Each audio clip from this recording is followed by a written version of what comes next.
Hi everyone, it's Lily or Cool Rice Bunnies, and today I'm just going to be doing a video showing you guys the polymer clay tools that I use and also my polymer clay toolbox. I have made a video about my polymer clay toolbox before, and I will link that on the screen and in the description box down below if you'd like to watch it. A lot of things has changed lately with it, with what I put in it and how I organize things, so I really recommend go checking that out if you haven't watched it already. I'm just going to get started. So the first thing I'm going to talk about is this plastic tin. I got this from Target and it was only $1. I think it's really helpful, and it just has some essential things in here that I usually put on the table that I'm working at when I'm crafting. So inside this little bin I have my wire cutters and my pliers, and I just got this set of 5 from my AC Moore, which is a craft store, but you can get these basically at any craft store in the jewelry section. Here is the glaze that I use, and this is basically just the Varathane polyurethane glaze.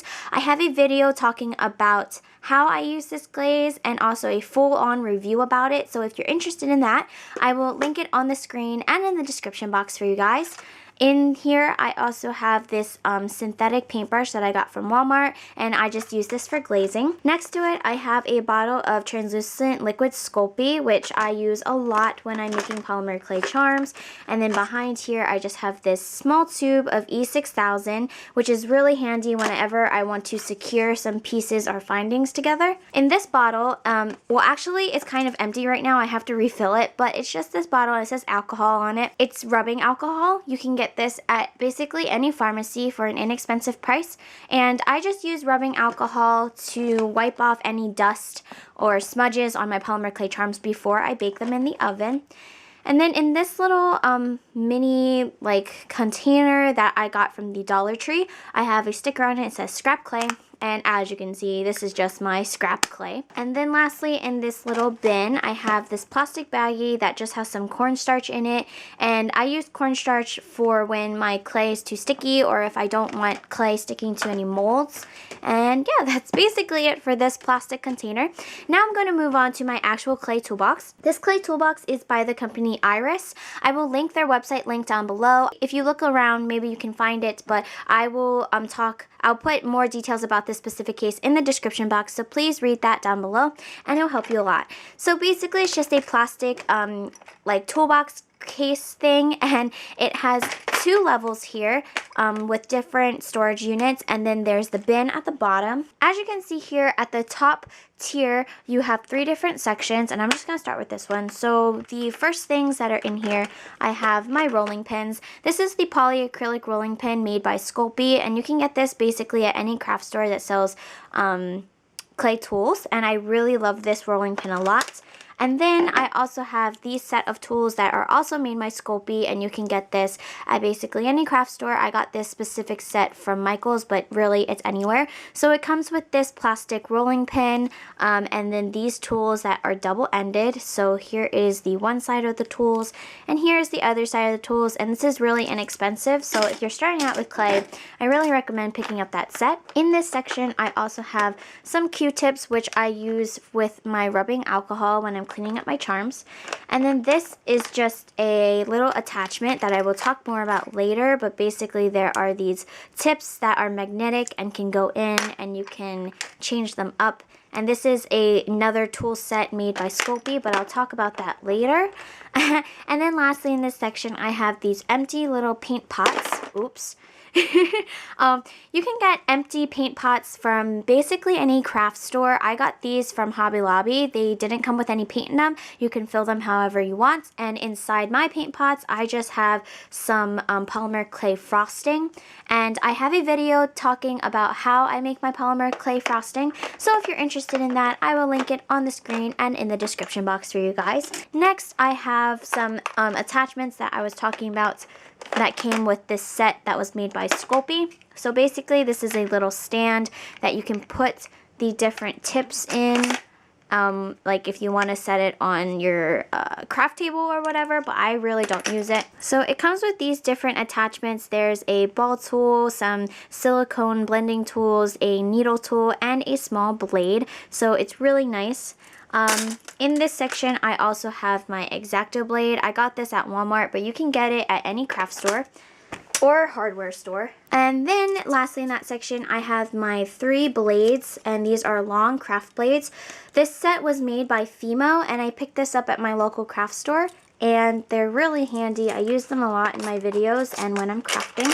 Lastly, in this third section over here, I have some miscellaneous things. So I have some heart ones here, I have some circle ones, and then I have 2 of my Wilton icing tips that I use to make some icing and stuff like that. And you can get all these basic things at your local craft store or even any like cooking stores and such. Here is something that I sometimes get questions about in videos, but this is just a heart that is made with resin, and I just poured some resin into a mold, and then I made just this really thick resin block, and I kind of use this like a polyacrylic block, so it's just really helpful sometimes when I put small like things on top of it, and then I can hold it in my hand and work on it without ruining it. I also used it to flatten out pieces of clay, and it's just pretty useful. So there's that. And then I have some eye screws. So I like to use eye screws a lot in my polymer clay charms because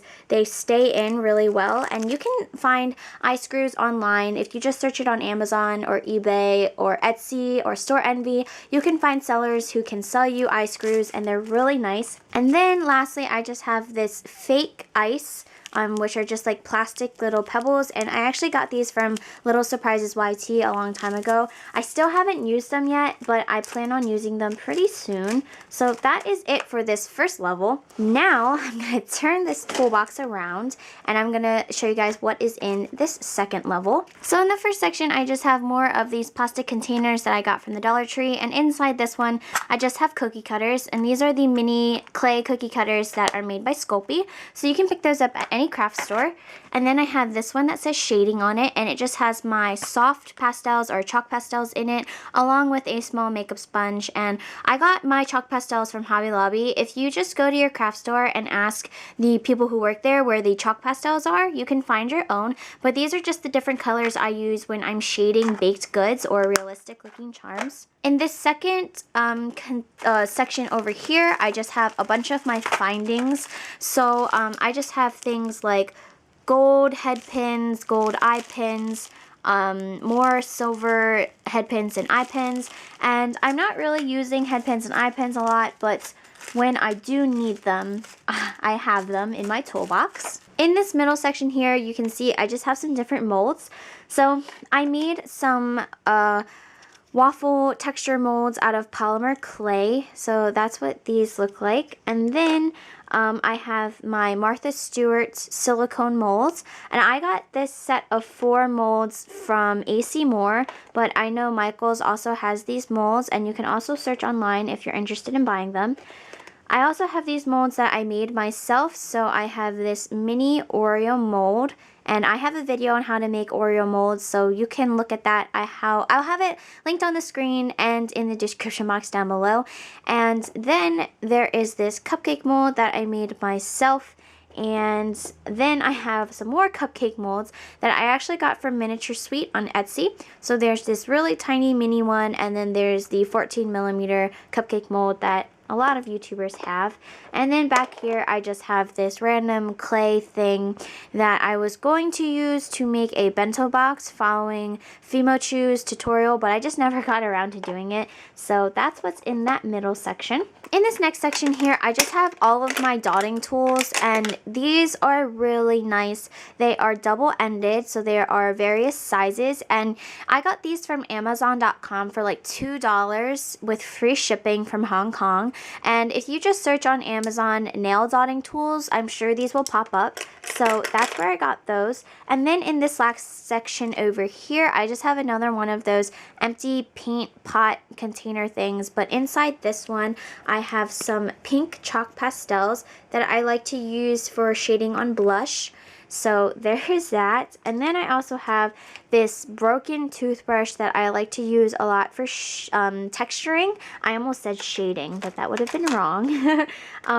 And then I just have some of these makeup brushes that I like to use for shading. And these are just makeup brushes from Eco Tools, and I got these from Walmart. So They were just makeup brushes that I didn't really use, so I just decided to use them for crafts.